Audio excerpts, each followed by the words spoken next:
Of me now? No, praying hands. Praying hands. Okay, we're getting close. Not you. I'm not watching you. I'm watching Brian.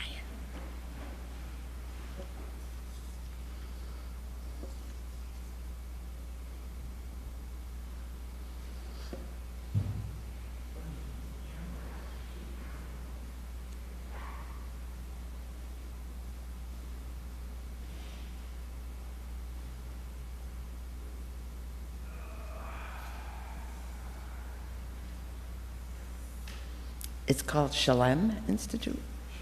Shalem? Yeah. Oh, A. Okay.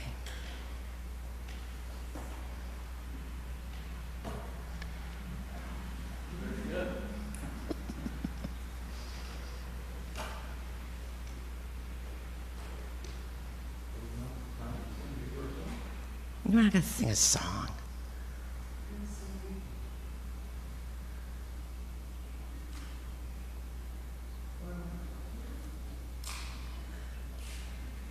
That's enough horn.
This is a long 4 minutes.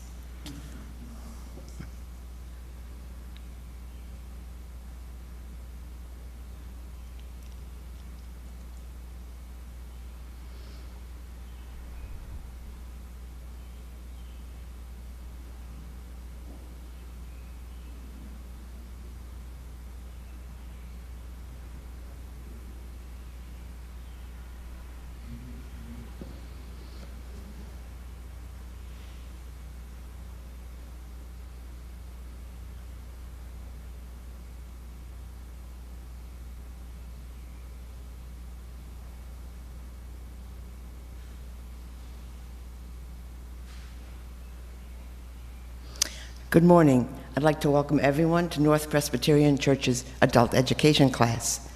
This morning we are going to welcome our guest speaker, Keith Kristich, who is going to talk to us about contemplative prayer. Keith lives here in Buffalo and is a commissioned teacher of centering prayer through the contemplative outreach. He has trained with the Shalem Institute in leading contemplative prayer groups and retreats and is a certified N-Gram teacher through the Conscious Living Center. I and some of our other members of our church community have taken Keith's 5-week session course called Closer Than Breath. It is a wonderful program, and his approach to understanding the process of contemplative prayer is very enlightening and helpful. We'd like to welcome Keith to our church, and I know by the end of this hour, we will all be closer to God. Thank you. Keith?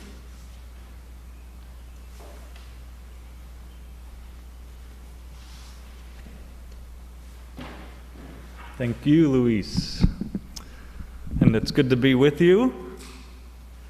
Move the mask here. I've driven by this church about 1,000 times. 30 years ago or so, you would have found me playing at the playground, the school playground around the corner. So it's good to actually be here, and especially in the flesh, something we don't get to do a lot these days. Just want to go over the process for today. We're going to be talking about the method of centering prayer, which is a form of Christian meditation, which we don't often find within Christian circles, the understanding that Christians meditate. We'll be talking about this in theory, and more importantly, we'll be doing practice. Sort of have a big task at hand. We'll be doing today in an hour what I usually do in about 4 to 6 hours or 4 to 6 weeks, which is teaching the method of centering prayer. one of the most basic and simple things we can do, but helpful to have a little theoretical knowledge, which we'll get into today. But most importantly, we will practice. Practice is the best teacher. It's the most important thing we can do. As we learn, contemplation is about getting out of the mind and into the heart, experiencing the living reality of the divine presence alive here and now. And so about halfway through, we will take a break. I'll pull the chair, and I'll lead you through the practice of centering prayer. So I'll just share my own history. I've been practicing for about 10 years. I fell into contemplative prayer in college, sort of by accident. I didn't have a clue what was happening. I thought, well, I think this is meditation, and meditation at the time equaled Buddhism, so I went to my college library and got out some very wonderful books on Buddhism, because Buddhists know what they're doing when it comes to meditation. But not a few months later, some friends invited me to a Franciscan friary, which was a contemplative retreat center where they were talking about union with God, divine union, and talking about Christian contemplative prayer. And this was a new world for me. Growing up as an evangelical, we didn't talk about union with God. We didn't, God was always way up there and out there. So it was a new approach to religious experience for me, but one that I had previously tasted. And so I started to learn and practice the method of centering prayer about this just 10 years ago. And about 7 years ago began teaching it. And it's really through my own process of transformation, and then seeing that within the lives of others is what compels me to share it with others. So I want to begin. I'll teach a little bit just for 15 or so minutes, and we'll offer some quotes from the mystics. The first I'm going to use is from Thomas Keating. Father Thomas Keating was the popularizer of centering prayer. So he was a Trappist monk, just died about 3 years ago at 95 years old, and a wonderful teacher. And he says, the spiritual journey does not require going anywhere, because God is already with us and in us. The spiritual journey does not require going anywhere, because God is already with us and in us. So this is the contemplative assumption. This is the mystical assumption that God is here and now. And the reality is we can't do anything to get any closer to God than we already are. Today you won't come in here this close to God and leave this close to God. You are already one and with God. As the scripture says, we live and move and have our being in God. God is here now. It's just us that are not awake to this reality. And so this is the contemplative process, waking up to the reality in which we're already immersed. It's not so much a distance that we need to travel. I'm sure if you're like me, we grow up with this understanding that God is the great guy in the sky. Often a guy, often a man with a beard, that sort of mental image that we carry. And it's a very Greek understanding, the idea of Zeus like God. But the mystics and the contemplatives, this is true of Christianity, but all world contemplative traditions, is that God is alive within the human heart. And so this is what we open to when we open to contemplation. And so it's really about waking up to the reality that we're already immersed. We can't get closer to God. It'd be like me asking you to stand up and to take a step toward yourself. You can't take a step toward yourself because you're already sitting as yourself. And so we just need to recognize the reality in which we are already. And so the process that we do this is through slowing down, being still, practicing silence. You know, have you ever driven by a street, and maybe 1,000 times like this, driven by this church 1,000 times and don't take much notice?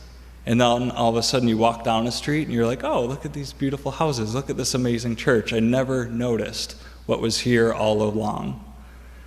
So we slow down. And so we slow down in three different ways, and we quiet three different capacities within the human. And the first is quieting the mind. Is quieting what the Buddhists call the busy monkey mind. Like the monkey swings from branch to branch, it never slows down. The mind swings from thought to thought, past, future, present, past, future, present. And so we need tools, contemplative tools, meditative tools to help slow down the thinking mind so that we can just be here now. The second capacity we really slow down is the emotional center. We quiet the heart. And by heart, I mean the emotional center of our being. There's the heart in the spiritual tradition as the soul or the deep self. But the heart here, I'm talking the emotions, is that many of us are stimulated with emotions all day, positive and negative, and we live that roller coaster of emotionality. And emotions are great, and they're communicators of information.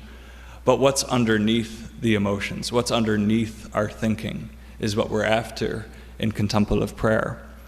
And so we'll learn that it's not necessarily a process where we're sending emotionality to God, we're not sending sentimentality or love or thinking about how good God is. We're rather learning to rest in God, beyond thoughts, beyond emotions.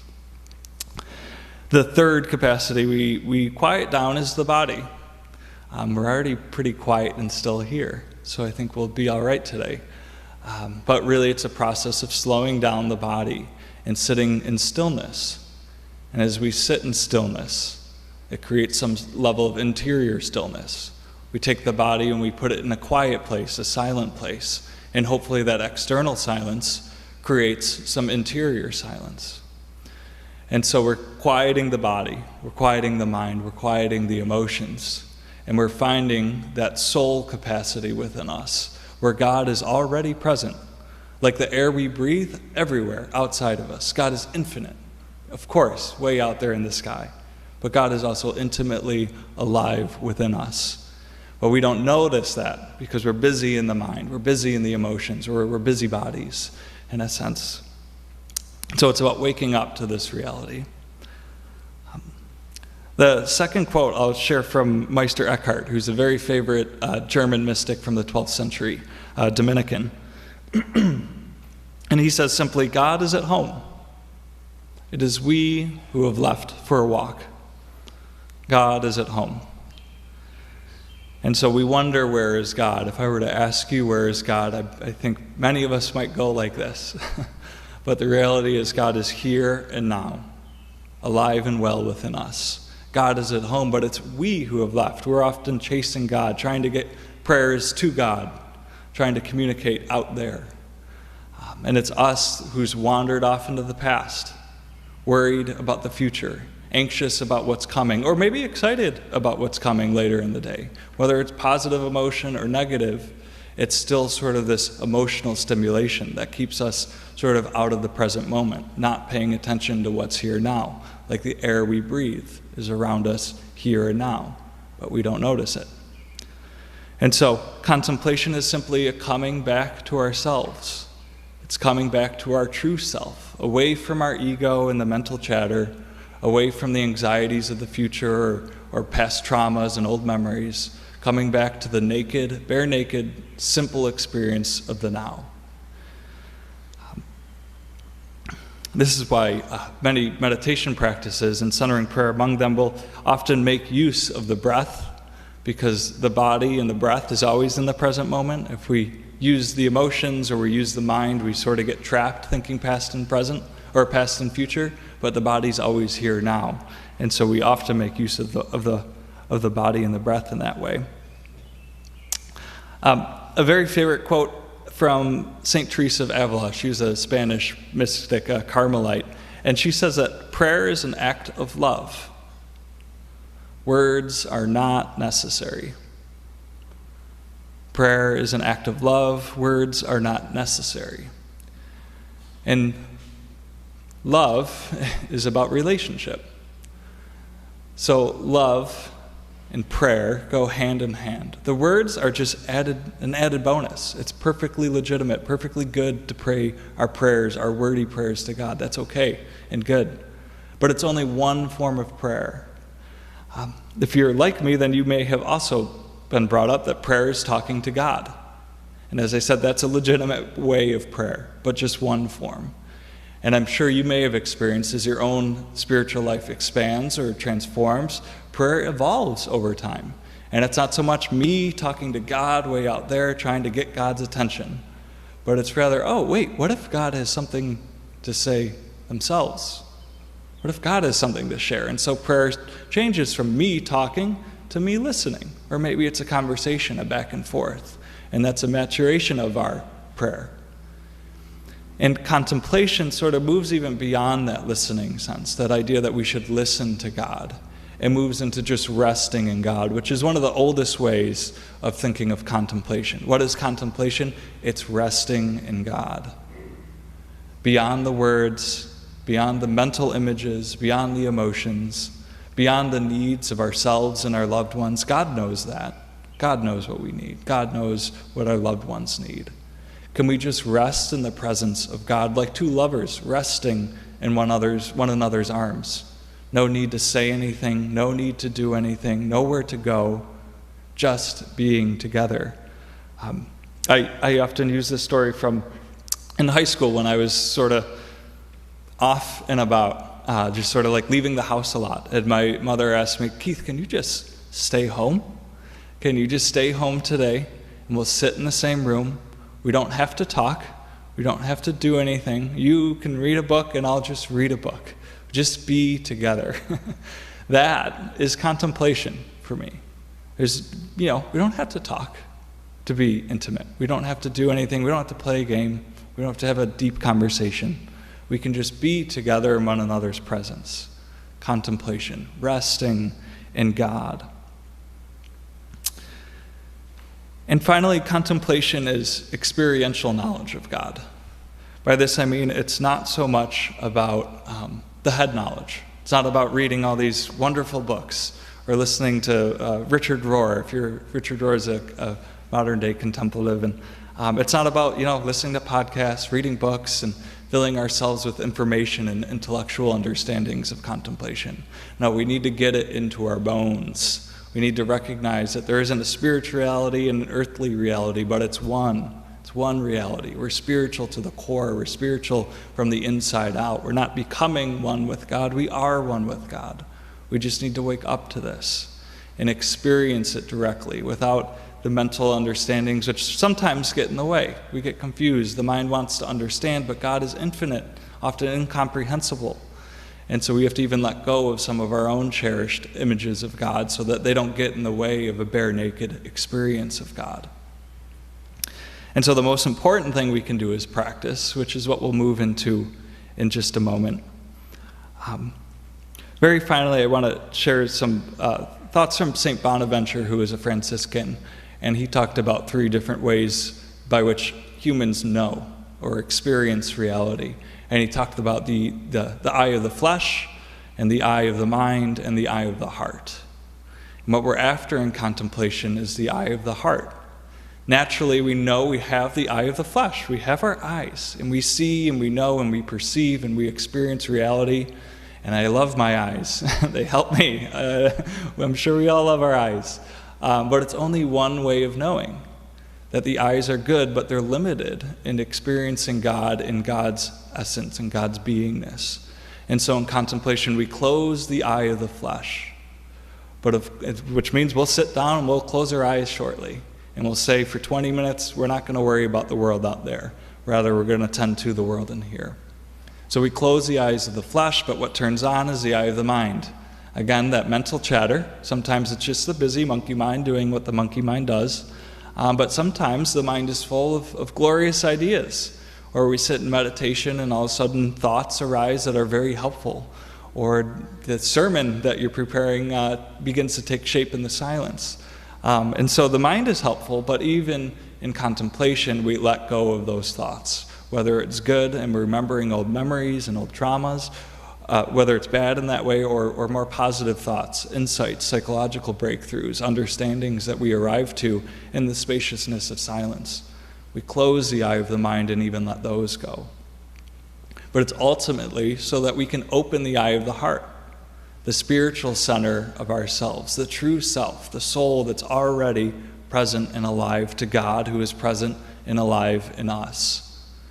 And so we close the eyes of the flesh. We close the mind and we let go of the thoughts, and we open that deepest capacity within us that's always there. The soul is always there. Our true self is always alive. The air we breathe is always around us, but we don't take notice of it. And so our practice of centering prayer today will be a practice of paying attention to the center and the core of our being, understanding that is the most intimate place that we can come to know God. because it's not God there, it's God right here. So that's some of the theoretical understandings.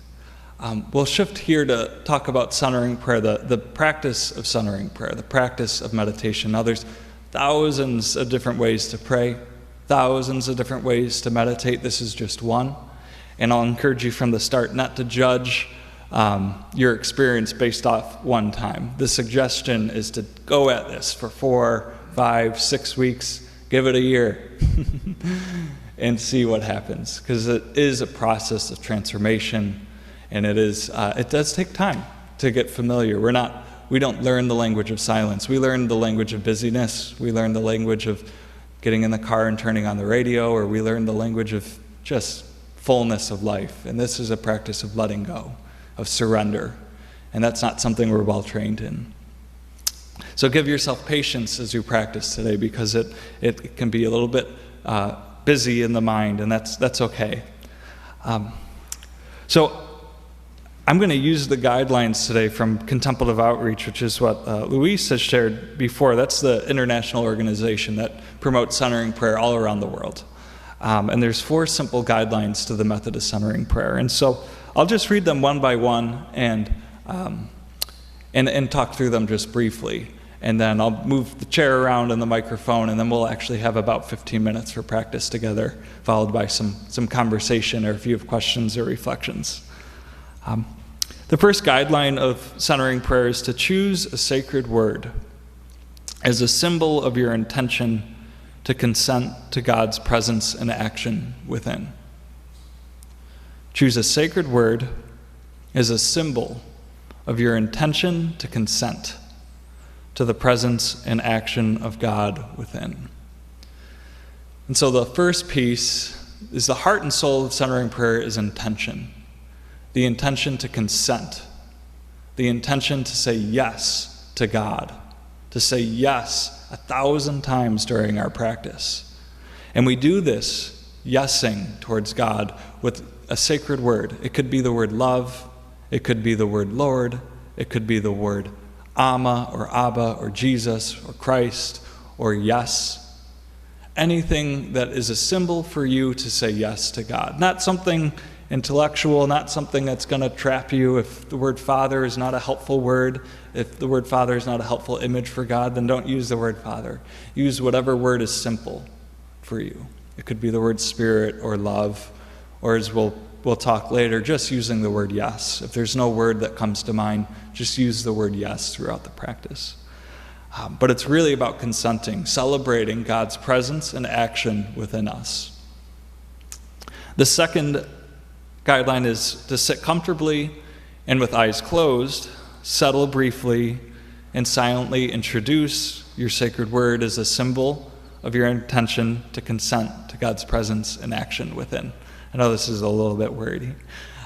So we're going to sit down. We're going to sit comfortably so that we're relaxed, but we're also going to sit so that we're alert. We don't necessarily want to fall asleep. If we fall asleep, it's all good. Maybe the body needs some slumber. But we're going to sit so we're relaxed, so that we, crack the body a little bit, and so that we can relax and just sink in and be comfortable. And we're going to just silently say this word to ourselves. So if you're using the word yes internally, you'll just say the word yes. Yes. Yes. And some people may connect that with the breath. Some people may find a way to connect it with the beating heart. But it's just about saying yes to God here, now, not doing anything more, nothing less. And the third guideline is when engaged with your thoughts, return ever so gently to the sacred word. When engaged with your thoughts in centering prayer is an umbrella term. Thoughts it covers mental commentary, it covers the emotions, it covers thinking about the past, it covers thinking about the future, it covers our planning, it covers, I didn't agree with what Keith said there, and this is all the reasons why. Just let that go. It's fine. Anything that comes across the mind's eye during centering prayer, the eye of your mind, gets let go. And we let it go by returning to our sacred word. So we begin thinking about what we want to eat for lunch today. And we realize, well, I'm not here to think about what I'm going to eat for lunch today. I'm here to pray. I'm here to be in the presence of God. And so we return to our sacred word. Yes. Yes. Yes. And all of a sudden the monkey swings and grabs a new branch, a new thought boils up, or another emotion comes through, and we say, okay, I'm not here to deal with that right now, and we return again to our sacred word. And then finally, the fourth guideline is at the end of the prayer period, remain in silence with your eyes closed for a couple of minutes. So this is really just about creating a transition period. If you were to take this practice home, practice on your own, it's about using, we're suggesting 20 minutes of doing this, 20 minutes at a time. And so as you settle and you relax into the body and you sink into the presence of God right now, and I'll suggest using bells to sort of start and end the time of 20 minutes. You don't want to get up and just walk away and make a sandwich and go about your busy day. No, just take a couple more minutes. Sit there with your eyes closed. Maybe that's a good time to introduce more prayers if you have petitions or offerings you want to say. Or if there's a spiritual book you want to read after the time, that's a good time to do that. So it's about bringing the contemplative awareness that you're spending 20 minutes fostering this awareness that God is here now and carrying that into the day. So that there's no separation between, well, now is my time of meditation, now is my time of activity. No, we want to bring that awareness so that when we live with the eyes of the flesh open, the eye of the heart is still open. So that it's all one open process. So it's a very simple process, the guidelines, and I'll lead you as we move into the meditation into choosing a sacred word. So you don't need to do that just yet. We'll take about a few minutes to decide on one.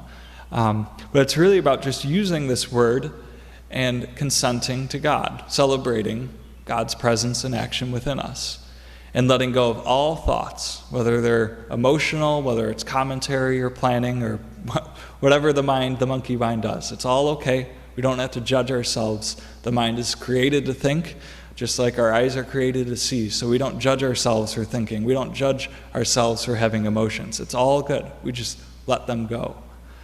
The metaphor that Thomas Keating gives, if this is of interest to you, Open Mind, Open Heart is an excellent book on centering prayer. It's the Bible of centering prayer books.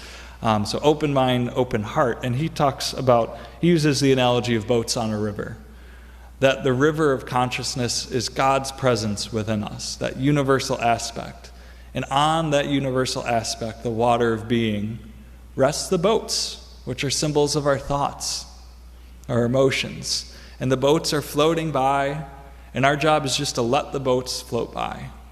But all of a sudden, something attractive comes, a thought turns on that either stirs the emotions, whether it's positive or negative. Sometimes we're stirred in both directions, and we jump on board the boat, and all of a sudden we're having a drink with the friends on the boat, and we're thinking, and we're busy, and the mind is doing the mind thing. And so our job is to jump off of the boat, go back to our prayer, our meditation rock, and just pay attention to the water. We're just looking at the water of God within us, not giving attention to the thoughts. All right, so I think we'll transition here to sitting. We'll have about 15 minutes of silence, and I'll lead us into the time together as we choose a sacred word, and then we'll have some conversation afterwards. And so let me set up here.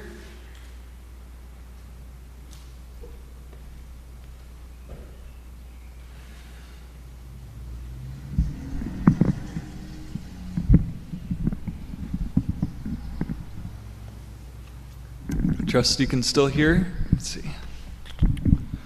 All right, so I'll begin by just inviting you to get comfortable. And you may even want to just sort of relax the shoulders a little bit. Hold a lot of tension there. And even soften the jaw. And if you're comfortable, I'd invite you to close your eyes And for about 15 minutes, we'll sit with our eyes closed, just temporarily saying no to the world out there so that we can say yes to the world within us. An inner world that is full of God.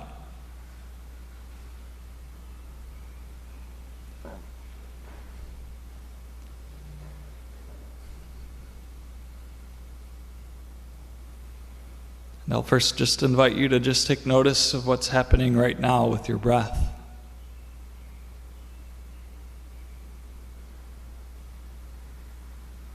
Maybe noticing the rise and fall of your chest, or the air passing through your nose.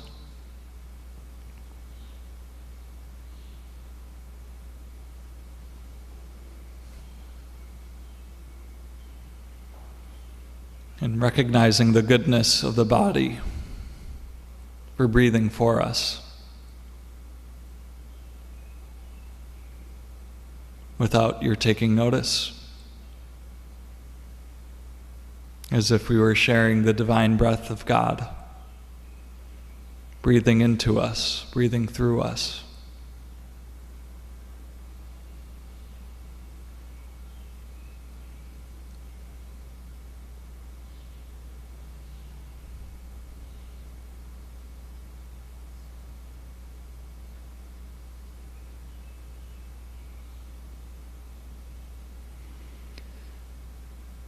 And I invite you to just open your heart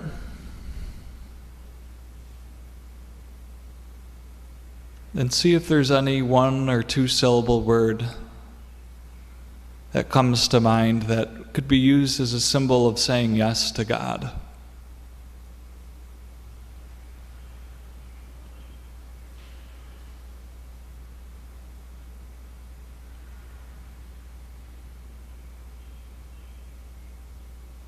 A word that will help you celebrate the life of God in you.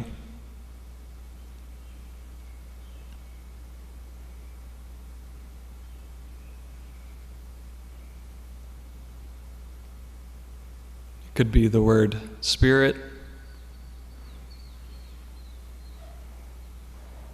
or love,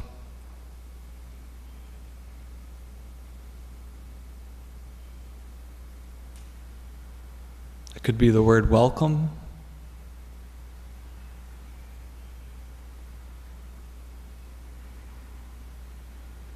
It could be the word now.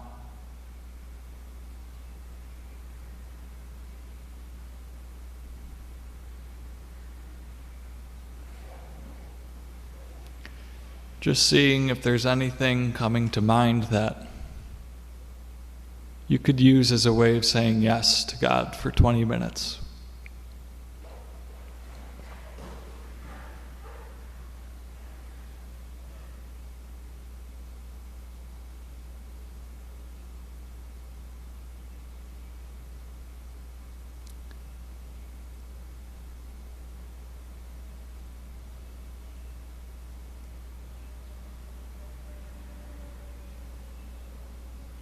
And if no particular words coming to mind, that's okay.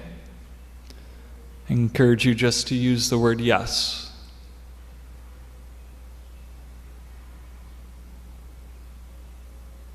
So that when busy thoughts or emotions come to mind, you can let them go as if they were boats passing on the water. Let them go knowing you're not here to think,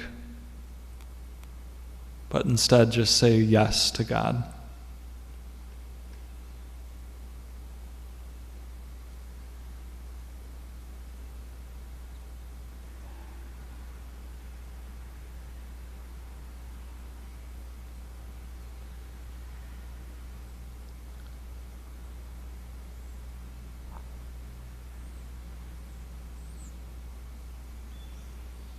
So we'll move into about 15 minutes of silence.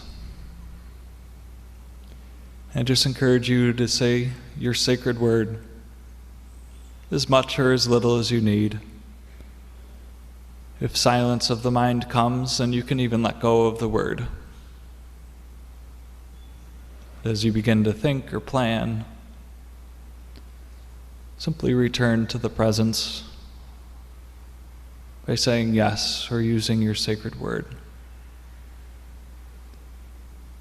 And at the end of our time together, I'll offer a brief reading.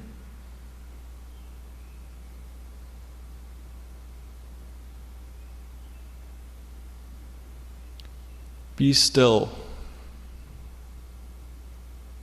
and know that I am God.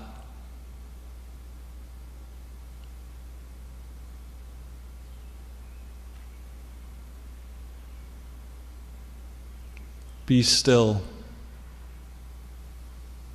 and know that I am.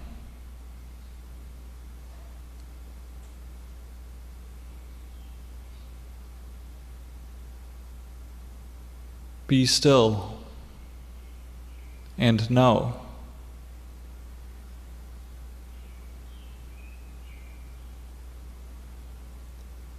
Be still. Be.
And as we close our time of silent prayer,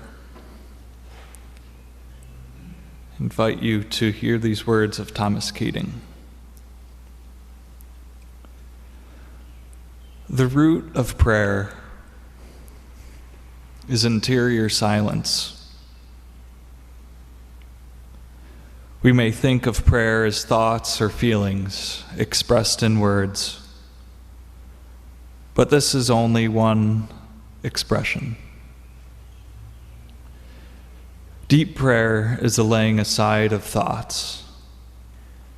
It is the opening of mind and heart, body and feelings, our whole being to God, the ultimate mystery beyond words, beyond thoughts, and beyond emotions.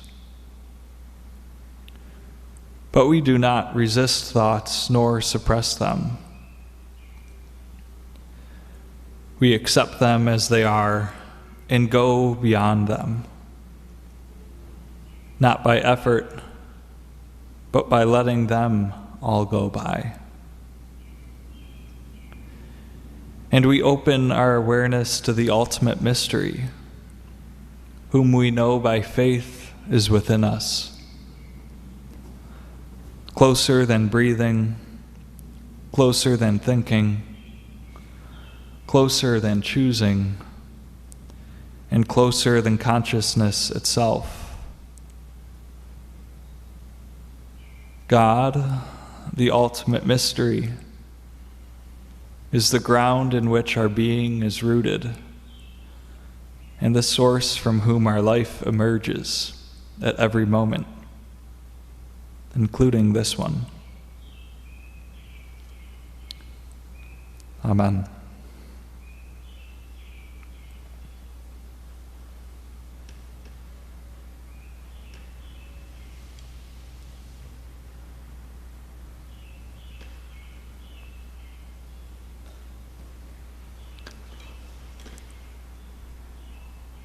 Well, very good.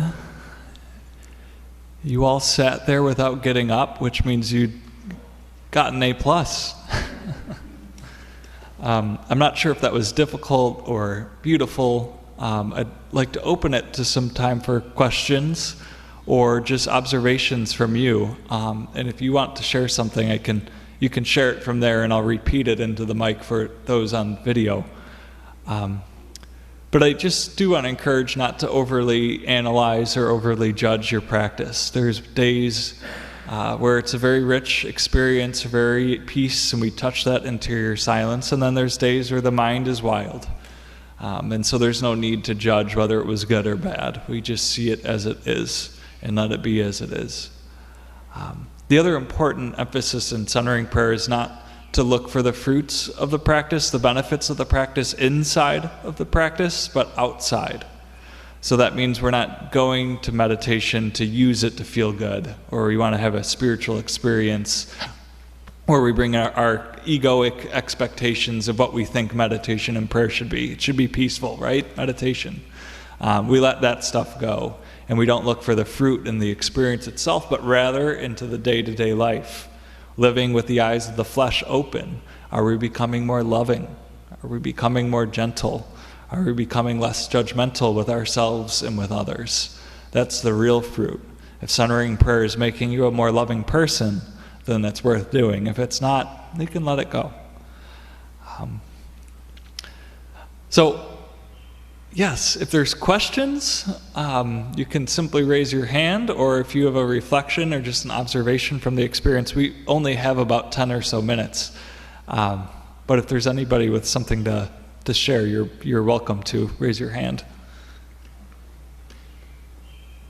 Yes, Luis.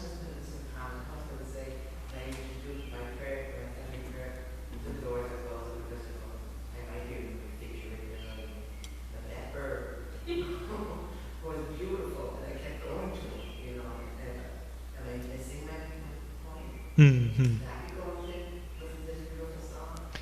Right, so that's a good observation. So Luis was talking about at home when the windows are closed. the doors are closed and there's the only sound of the refrigerator, which is very normal. I've been there.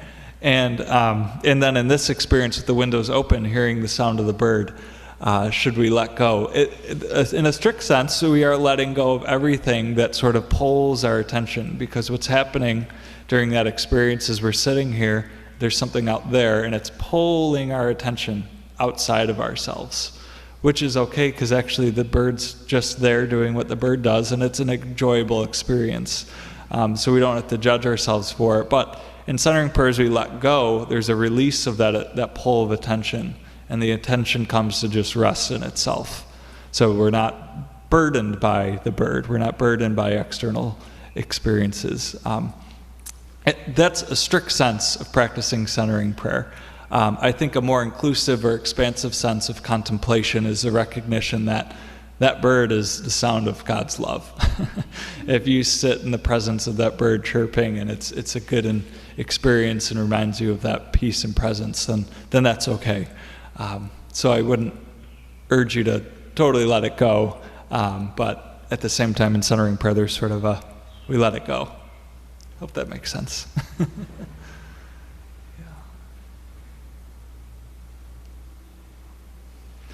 People are also free to share, maybe it was awful or difficult, which is, that's just part of the roller coaster of meditation and this style of prayer. So you can share that as well. You don't have to say you had a great experience.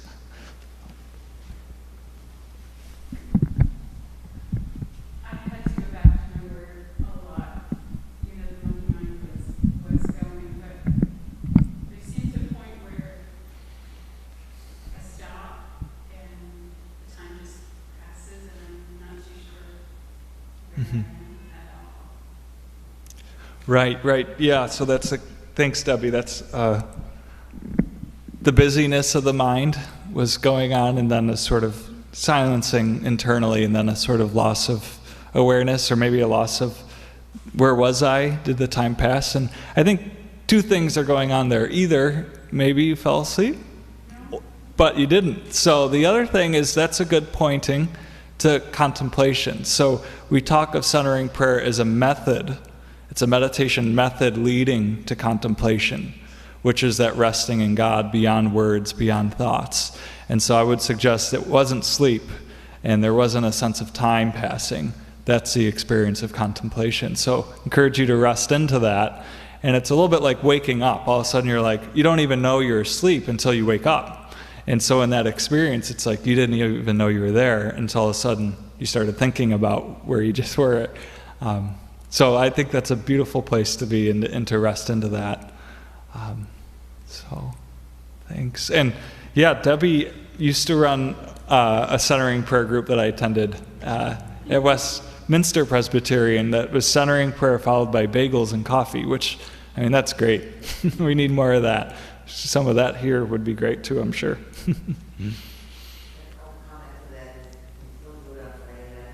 Oh. And since we were doing it first, and since we started Zooming, and I don't like the Zooming was better because afterwards we would cry, and then I would cry in my house.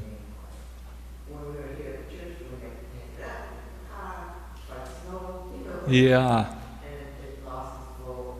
Mm-hmm. And plus the bagels. Wonderful. Yeah, the bagels help. But yeah, that's an interesting observation. Just practicing at home means you can better carry it into your practice or into your day-to-day life instead of getting in the car and that. But yeah, the real suggestion with centering, as it is with most meditation, is to do it for 20 minutes. It takes time for the mind to slow down. It takes time for the body to get comfortable in stillness. And so to do it for 20 minutes, and if you can, twice a day, to spend your morning doing it right away in the morning before you turn on the news, and then you get all of that stuff feeding the mind before we turn on our screens and all that. I like to practice. So encourage that, and then if you can find the time in the early evening or afternoon, then that's an opportunity to return to your center. So that each day you're sort of start in your center, and then you wander out and get busy and you get lost, and then you return to your center at the end of the day. So it takes time, it is a discipline, it is a practice, Takes a little bit of effort at first, but I would trust that you would begin to see the fruits of the practice in your everyday life, making it well worth it. So when you do it daily, after you've done your 20 minutes, you sit for a couple of minutes instead of just jumping up and getting back onto. Right, yeah. So traditionally there's a couple minutes to just sort of sit there to sort of continue the resting, or to say your more vocal or mental prayers, to move from the silence into the more mental prayer. So just taking 2 or 3 minutes before just jumping up. And again, it's a bridge. It's to carry the contemplative awareness into your daily life. So yeah, today I just used the reading as a way to sort of break our time together, but good. Any final observations before we close? The chair is hard. Yeah, that's a reality to deal with.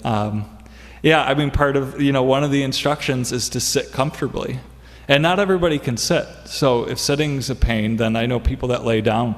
I know people that don't even get out of their bed in the morning and practice before they even get out of bed, and just laying there, which I would never do. I would just fall back asleep, of course, but they can do it. But yeah, you want to be comfortable so that you're not burdened with an achy back in the middle of your practice. So to get set up so that you're straight and alert, but also relaxed is a key feature. So, yeah.